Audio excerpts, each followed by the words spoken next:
un petit bonjour comme Lilith. C'est éclaté au sol. Bon, alors aujourd'hui, normalement, je devais faire une vidéo sur Bardella. Oui, j'allais dire du bien du Rassemblement National et de Bardella. Pas de Marine Le Pen, hein, c'était pas prévu dans l'équation. Mais pas de bol, Mélenchon a décidé de faire un meeting. Alors, on va encore parler de Mélenchon, hein, c'est comme ça, moi je l'aime, j'ai comme une fascination pour lui, hein, notre petite grenouille, notre petit crapaud Mélenchon. Alors on va parler de lui. Donc, Mélenchon, Jean-Luc, fait son entrée en campagne pour 2027. Non, ne riez pas, tout le monde le fait. Hein. Donc, on va l'écouter, on va le debunk, c'est une catastrophe, c'est horrible. Il essaye de se vautrer, de se mettre à genoux pour récupérer son électorat qu'il a perdu cette dernière semaine, surtout, on va dire, les plus white, les plus blanco. Vous allez voir pourquoi je dis ça. Cette intro est déjà trop longue, c'est déjà trop long, bordel! Écoutons Mélenchon. Non, je vais quand même faire un petit aparté. 2027, c'est important. J'ai des fois des commentaires de gens qui me disent « Oh non, on s'en fout, la politique, la gauche et la droite, on s'en tape. » Non, c'est important. 2027, 2032 et 2037, à mon avis, c'est la dernière échéance, sont extrêmement importantes. Après ça, va falloir commencer à tout cramer. La première séquence va concerner une minute de silence pour Gaza. Je vous l'ai dit, hein, ils ont le sourire. Le conflit redémarre, ils sont heureux, la France insoumise est heureuse. Mais on s'en fout de ça. Je vais juste arrêter la vidéo quand on regarde le public. Juste ça. En fidélité à ce que nous sommes tous, je vous demande de dédier notre soirée. Je vous demande de vous arrêter. Aux 400 personnes qui ont été assassinées hier soir sur l'ordre de M. Netanyahou. Et je vous propose qu'on se lève tous pour une minute d'hommage. Pour Danette, non, bon, c'est bon, j'arrête, j'ai le droit de faire des blagues quand même, non? T'es pas content, c'est pareil, non? Ah là, voilà, c'était juste pour ça. Je m'en fous du conflit israélo-palestinien. Je veux juste que vous regardiez la colorimétrie de son public. Voilà. Comme disait Valls, il y a beaucoup de white et il y a beaucoup de blanco. Allez hop, ça dégage. Ça va parler de la jeunesse, je crois. Voilà, de la jeunesse et de son électorat. On va commencer à débunk ces conneries. Qui arrive, c'est pas celle que vous allez domestiquer comme vous avez souvent eu la main sur celle des années 90, qui ne rêvaient que de réussite individuelle, de compétition, et il y avait même des chefs pour leur dire « Ah, gagner, quel beau mot !» Oui, bon, attends, chut, Mélenchon. Oui, il est en train de couper la population française en trois parties. Les jeunes, nous et les boomers, voilà. Nous, on est une génération qui s'est fait exploiter, on est une génération d'abrutis. Il vient de le dire. Hein. Traduction, on a été manipulé, nanani, nanana. Écoutez bien. C'est une autre génération à laquelle vous avez affaire. Et des fois, ce sont vos propres gosses puissants de la Terre qui renient le monde que vous leur avez laissé, parce qu'ils savent que ce monde n'est pas un monde fait pour les êtres humains. C'est un monde qui est fait pour l'argent. L'argent, l'argent, l'argent. Tout ce qui vous intéresse en toutes circonstances. Et cette génération... Bah oui, parce que ça permet un peu de payer ton salaire, hein, et puis pendant 35 ans, tu as été sénateur, on va revenir là-dessus, hein, quand tu as bien mangé à la cantine au Parti Socialiste et au Sénat, il fallait payer ton salaire. Hein, bah oui, on payait avec nos impôts, mon petit Mélenchon. La génération est extraordinairement exigeante. Et voyez-vous, comme quand le disait Pierre-Yves il y a un instant, on nous accuse d'une manière raciste d'aller chercher des clientèles dont les importants, les belles personnes, les docteurs en je sais tout, qui a sur les plateaux de télé décrètent que ce sont des musulmans et que par conséquent, on ne les convaincrait qu'avec des arguments extrêmes. C'est ce que tu viens de faire juste avant avec la minute de silence sur Gaza. Hein, vous êtes content, encore une fois, je le répète. Oui, Mélenchon, on t'accuse de faire de l'électoralisme avec la population musulmane de ce pays. Tu l'avoues toi-même. C'est bien, Mélenchon, c'est bien de dire la vérité un peu. Cela oublie le point de départ. Ils oublient que la jeunesse de 18 à 24 ans vote majoritairement pour les insoumis. Non, non, non et non. D'accord, on ne va pas le répéter encore une fois. Vous avez 30% de l'électorat, c'est tout. C'est tout ce que vous avez. C'est coupé en trois. C'est comme, je sais pas, comme un gâteau, j'en sais rien. C'est 33% pour LFI, 33% pour la Macronie et 33% pour nous. On va le rappeler, hein, RN, Reconquête et tout le bordel. Et le seul moment, parce que je vais encore en voir dans les commentaires qui vont me dire « Oui, mais le NFP a fait 50%. » Oui, mais quand le NFP, le nouveau Front Populaire, a fait 50%, il faut se rappeler que Dans certaines circonscriptions, il y avait des moments où il n'y avait pas de macronistes en face. Ils ont fait barrage contre le RN, donc par moment, des électeurs de Macron ont voté pour des gauchistes. Et le cas contraire s'est fait aussi. Les 50% pendant le deuxième tour des législatives, on s'en tape. Et de toute façon, ce sont des sondages qui sont faits post-électoral. Je vous rappelle que quand vous votez, il n'y a pas de caméra qui vous regarde, hein, on ne sait pas qui vote. On sait qu'il y a une certaine population, un certain âge ou une certaine profession qui vote pour un candidat ou pour l'autre, parce qu'à la sortie, il y a des sondeurs. Voilà. Donc tu peux raconter toutes les conneries que tu veux, ce n'est pas très fiable. Donc non, Mélenchon, la jeunesse ne vote pas pour toi. Je préférais le rappeler dès le départ, j'aime bien le rappeler quand même, je l'ai fait avec Manon Aubry, maintenant je le fais avec toi, vieux crapaud. Ne raconte pas des conneries, s'il te plaît, merci. Que les quartiers votent ultra majoritairement insoumis. Et savez-vous quoi? C'est vrai. C'est vrai. Nous n'avons récupéré personne. Ce n'est pas ça qui s'est passé dans le pays. Ce n'est pas ça qui est en train de se passer. Ce sont les quartiers populaires et la jeunesse qui a récupéré le mouvement insoumis pour s'en servir comme d'une arme. Voilà la vérité. Ouais, terminé. Donc tu confirmes ce que Ouria Boutedja disait de toi, que tu es une prise de guerre. Soit c'est toi qui les manipules pour devenir président de la République, ou soit c'est eux qui te manipulent. Dans tous les cas, c'est quand même un peu puant. Moi, je serais un électeur blanco de la France insoumise, je me poserais des questions. Mais à mon avis, c'est un peu trop demandé à cet électorat d'abrutis. Extrait numéro 2. Nous avons un devoir. Le devoir d'être unis. Je parle peuple français, peuple en France. C'est notre première tâche. Si nous sommes divisés en tant que peuple, nous ne pourrons résister à rien, ni à un problème écologique, ni à un problème militaire, ni à un problème social. Mais nous, on n'a pas envie d'être unis avec vous. Quand je vous parle d'unité populaire, je ne suis pas en train de vous parler d'un accord, surtout avec des gens pareils qui ont changé d'avis en cours de route. Non, je ne vous parle pas d'accord entre les appareils. Je parle d'accord basé sur une claire conscience de ce qui est nécessaire pour tous, à partir de principes simples, que nous sommes égaux en droit, et que tout le monde a le droit d'être soigné, tout le monde a le droit d'être éduqué. C'est autour de ces questions qu'il faut que l'unité se construise. Avec notre argent. Donc, chacun d'entre nous, chacune d'entre nous a la tâche de convaincre autour, d'expliquer le sens profond du partage. C'est pas juste parce que je suis sympa, c'est pas... Et toi, tu vas partager ta maison de campagne, hein, et ton bien immobilier à Paris d'une valeur de 1,2 million d'euros, tu vas le partager aussi?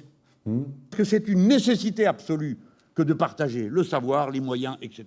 C'est la première tâche. Et c'est pourquoi nous avons fait de la lutte contre le racisme une ligne de front essentielle.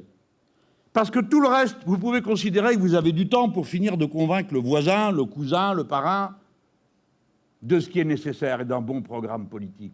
Mais si ça commence par « Ah ben moi je cause pas avec un musulman », comme il y a une génération c'était « Moi je cause pas avec un juif », les mêmes qui aujourd'hui nous accusent. L'affiche, on va en parler. Hein. Nous, d'être antisémites, alors que c'est eux qui en avaient fait leur métier et leur source, d'accord? Alors ça va plus. Si c'est la couleur de peau qui nous trie, qu'est-ce que vous voulez dire contre une situation pareille? Qu'est-ce que vous avez à dire? Il faut faire tout un truc pour dire « Attends, c'est pas comme ça que ça se passe ». Tout le monde le sait. La preuve, c'est que la plupart des racistes disent qu'ils sont racistes, mais pas avec leurs voisins, parce que c'est un bon gars ou une bonne fille, blabli, blabla. Ça veut dire que spontanément, ils ont une conscience. C'est bien de parler de racisme, Mélenchon, mais je te rappelle, je mettrai peut-être l'extrait. Hein. Je ne peux pas survivre quand il n'y a que des blonds aux yeux bleus. C'est au-delà de mes forces. Et on rappelle aussi qu'Obono fait tout dans son école là pour nous dégager, pour dégager les blancs de la France insoumise. C'est la vidéo d'hier. Le pauvre Louis Boyard en a payé les conséquences. Qui est le parti qui parle plus de race aujourd'hui? Ben, c'est vous, c'est la France insoumise. Hein. Marine Le Pen ne parle pas tellement de ça. D'ailleurs, Marine Le Pen, on l'appelle la reine de Mayotte. C'est pas pour rien. Elle a mérité ce titre. Par contre, toi, dans vos bouches à vous, vous ne faites que classer les couleurs de peau selon les couleurs de peau. Vous êtes devenus des racialistes. J'ai pas dit raciste, hein. J'ai dit racialiste. Conscience de la communauté humaine. Mais le racisme, c'est l'arme numéro 1. Il paraît que c'est Marx qui l'a écrit, je n'ai pas trouvé, mais je vais le retrouver, le texte, qui dit que c'est l'idéologie de base pour le capitalisme, pour diviser les peuples. Par conséquent, nous devons prendre l'islamophobie, l'antisémitisme, la haine des Noirs, pour ce que c'est, une méthode pour les dominants pour continuer à dominer. Et rien d'autre. Rien d'autre. Je vois plutôt le contraire, je vois plutôt la bourgeoisie être d'accord avec toi, Mélenchon, pour garder leur petit larbin qui leur apporte le Uber Eats. Hein. On va le rappeler qu'à chaque fois qu'ils nous disent oui, mais imaginez si on n'a plus d'immigration en France, qui c'est qui va nous torcher le c***? C'est ce qu'ils disent à chaque fois, c'est pas moi qui le dis. Hein. Petit extrait, un vieil extrait, mon petit Mélenchon, parce que d'année en année, vous allez voir qu'ils arrivent à se contredire avec Mazarine. Qui est un peu notre enfant aussi, Mazarine. Hein. Enfin, aux gens qui sont un peu plus vieux que moi, donc une cinquantaine d'années, c'est un peu votre fille. Hein. Vous l'avez élevée. Ah, avec votre pognon. La petite Mazarine, elle a bien vécu. Hein. C'est de ne pas être raciste. Est-ce que, à un moment donné, il n'y a pas eu cette confusion qui est extrêmement dangereuse, dans laquelle nous sommes tous engouffrés? Oui, vous avez raison, et elle continue. Oui, parce qu'il dit islamophobie et racisme, c'est pareil. L'islamophobie, c'est la peur de l'islam. Ça n'a rien à voir avec le racisme. Je continue à avoir des amis qui confondent islamophobie et racisme, et je n'ai jamais été d'accord avec eux. Nous avons eu des disputes. Ah, bah pourquoi tu nous sors ça là, à la fin? Pourquoi tu nous dis ça? Par conséquent, nous devons prendre l'islamophobie, l'antisémitisme, la haine des Noirs pour ce que c'est. Une méthode pour les dominants pour continuer à dominer. Et bah, pourquoi tu dis pas la même chose là, Mélenchon? Qui à l'époque paraissait absolument abstraite. Lorsque, pour écrire certains tracts, pour ma part, je me suis toujours opposé au fait qu'on utilise le mot islamophobe. J'ai même fait une fois, ça me paraissait tellement évident, je l'ai dit une fois à Radio Orient, ce qui a suscité une bronca du tonnerre de Dieu. On a le droit de critiquer les religions. Et pour certains d'entre nous... T'es pas d'accord avec toi-même. C'est-à-dire que s'il y avait le Mélenchon d'avant devant le Mélenchon d'aujourd'hui, tu serais en train de le traiter de raciste. Bon, donc je suis d'accord avec vous, c'est une erreur totale de confondre le racisme et appeler l'islamophobie et qualifier ça de racisme. On a le droit, et même pour certains d'entre nous, le devoir de faire la critique impitoyable des religions, dont je considère qu'elles ont une contribution inouïe à la guerre entre les êtres humains et à la détestation mutuelle. Je le dis comme je le pense, moi, républicain. Bon, maintenant... Oui, et sale rouge. Bon, alors tu te contredis, hein, je voulais juste montrer ça. Je voulais juste montrer ce passage pour voir, hein, encore une fois, le Mélenchon d'aujourd'hui cracherait sur le Mélenchon d'avant. Ou à moins que le Mélenchon d'avant était déjà un menteur, ce qui pourrait être une solution aussi. Allez, deuxième extrait, c'est sur qui cette fois? Ah, la laïcité, le voile dans le sport. le voile, ça recommence. Ça recommence. Ça ne sert qu'à ça. Quel est le problème? J'en sais rien. Moi, je ne fais pas le sport que font toutes ces filles qui sont 10 000 fois plus fortes que tout le monde. Mais la laïcité, ce n'est pas un athéisme d'État. C'est la séparation des églises et de l'État. Non, la laïcité, c'est un athéisme d'État. C'est comme ça que vous, les francs-macs, parce que Mélenchon est franc-mac, c'est comme ça que vous avez préparé la loi. C'est pas du complotisme, hein, c'est comme ça que ça s'est fait, c'est pas de ma faute. La laïcité, c'est la religion de l'État. De toutes les religions et de l'État. Mais ça ne veut même pas dire qu'on vous interdit d'être croyant. Vous prenez la décision que vous voulez au nom de vos valeurs. Je le tourne à la blague tellement ça m'a désolé de voir ce truc revenu. Ça n'a qu'un but. Créer de la haine, de la suspicion, de la méfiance, du sexisme aussi, au passage. Hein. Du sexisme, d'accord. Alors, si les Iraniennes ne veulent pas mettre de voile, c'est à cause du sexisme. Contre le sexisme, il faut que les femmes se voilent. C'est stratosphérique, c'est complètement dingue. C'est plutôt le contraire. Si on ne veut pas que les femmes portent le voile, c'est justement contre le sexisme de la religion musulmane. Hein? C'est que c'est une marque de soumission, Mélenchon. Soumission. Parce qu'on dit c'est un signe de soumission, etc. Chacun en pense ce qu'il veut. Bah oui. Mais c'est pas nous qui pensons. C'est marqué dans le Coran, Mélenchon. C'est marqué dans le Coran. T'en fais exprès ou quoi? Mais justement, qui est-ce qui se soumet le plus? Blablabla, blabla, vous connaissez. Voilà. Alors après, c'est concours de conneries. Qui va dire la plus grosse? Ils s'en foutent, hein. Qui va dire la plus grosse connerie? Attends, on va voir ça. On va voir un petit extrait de toi. Il y a quelques années. Et on va voir que Mélenchon était d'accord avec Zemmour. Oh! Et aux femmes du monde entier qui se battent contre cette histoire-là. Par conséquent, on interdira. Mais peu me chaud qui propose l'interdiction. Mélenchon, quel signal vous donnez à des femmes qui portent la burqa volontairement? Voilà. Je leur donne le signal suivant. En République française, les hommes et les femmes sont égaux. j'ai le droit de te regarder dans les yeux. J'ai le droit de te regarder, tu as le droit de me... C'est quasiment le petit moustachier en Allemagne, ce qu'il est en train de dire là. Encore une fois, le Mélenchon d'avant, est-ce que tu l'aimerais bien? Je sais pas. Mais ce qui compte, c'est ce qu'on va faire de ce pays. Et dans ce pays, on va vivre ensemble, et on ne se ramènera pas avec des fantômes qui se promènent dans la rue et qui interdisent qu'on les regarde. Ça, pas question. Une loi... Pas question. D'accord? Pas question. Ça doit être une loi générale. Doit pas... Bien, on va mettre d'autres choses dedans. Par exemple, on va dire qu'on Ah, parce qu'en plus, il veut remettre une couche. va également punir. Il faut punir ceux qui, par exemple, refusent un soignant parce qu'il n'est pas du sexe de la personne à soigner. Hein, ça aussi, il faut l'interdire, parce qu'on met les gens en danger de mort. Qu'on ne me dise pas que c'est une affaire religieuse, les témoins de Jéhovah, ils interdisent la transfusion sanguine, chaque fois qu'ils font, on leur met un procès non-assistance à personne en danger.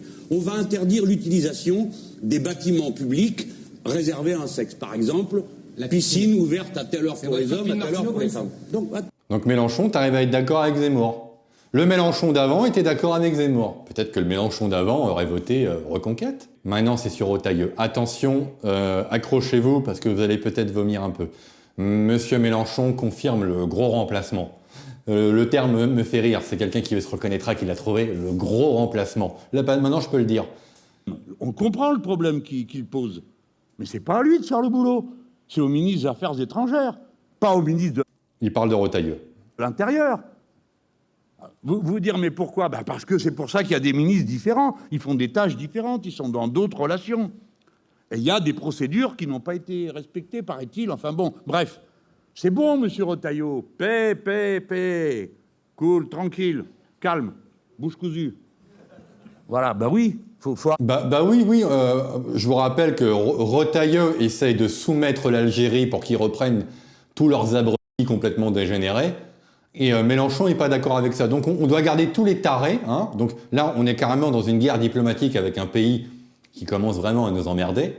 Et Mélenchon, qu'est-ce qu'il fait? Eh ben, il défend l'Algérie contre son ministre. Parce que Mélenchon, Retailleau est ministre. Tu lui dois le respect normalement.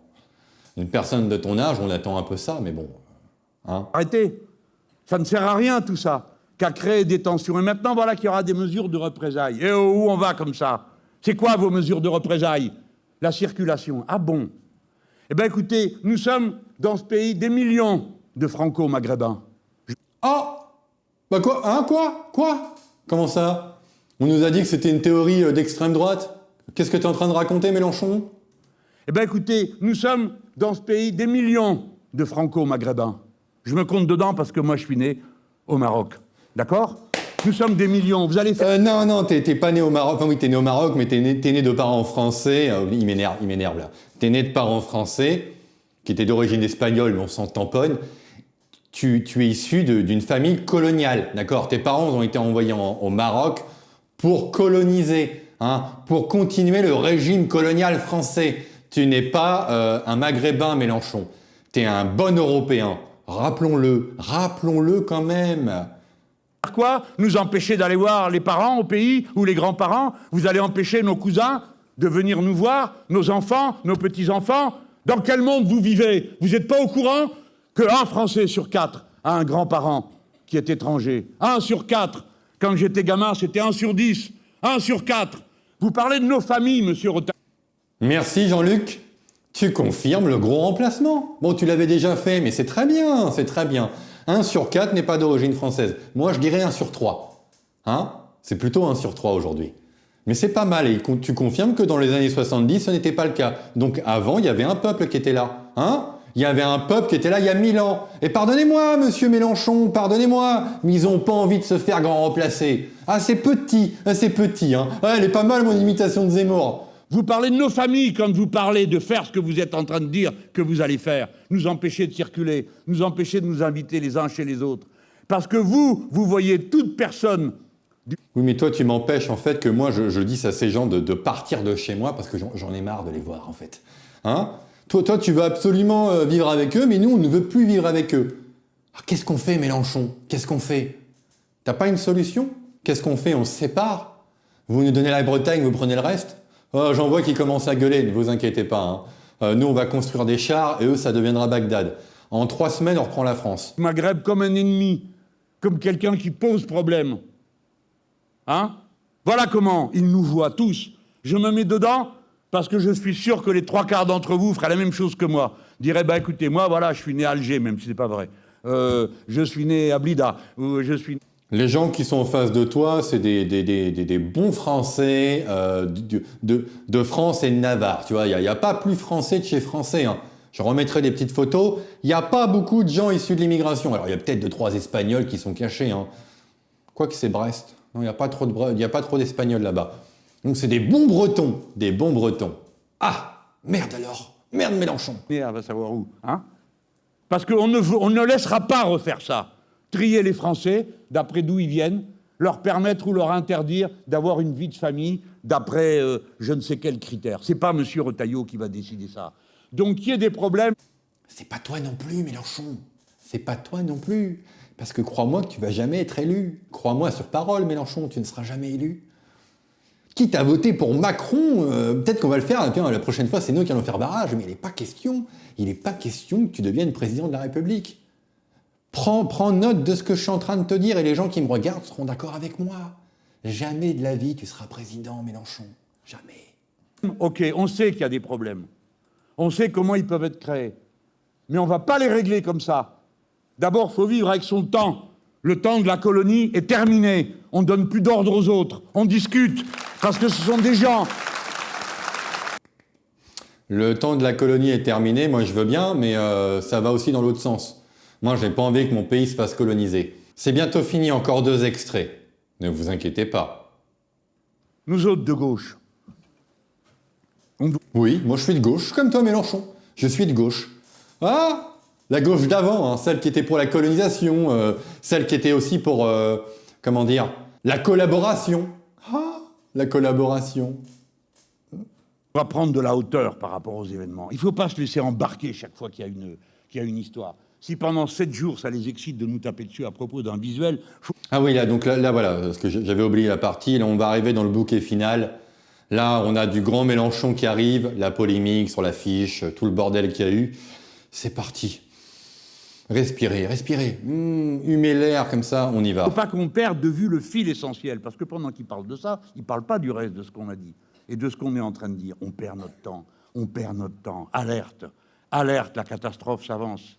Mais qu'est-ce que vous dites d'autre? Vous dites pas grand-chose, Mélenchon, à part des conneries, et puis des manifestations pour Gaza, il n'y a rien d'autre. Ton avis, on s'en fout, Mélenchon, bordel! Et nous avons les moyens d'intelligence, de technique, de moyens, de jeunesse. Nous avons les moyens de vous faire parler. Non, j'arrête les imitations, pardon. Je sais pas ce qui m'arrive là. Qui est prêt à prendre avec enthousiasme tous ces problèmes pour les régler. Quand est-ce qu'il y a eu une génération qui n'a pas de problème? Ça n'existe pas. Ben, il y a celui-là. Et ma génération, son problème, c'est toi. Et les tiens. Ton électorat. Les gauchistes. Et eux, ils ont l'inventivité, la créativité. C'est normal, parce que chaque génération est un nouveau peuple. Et chaque génération, elle sait que c'est elle qui va fabriquer sa propre vie. Alors c'est pourquoi c'est si important qu'on donne les outils pour que cette bataille puisse être menée.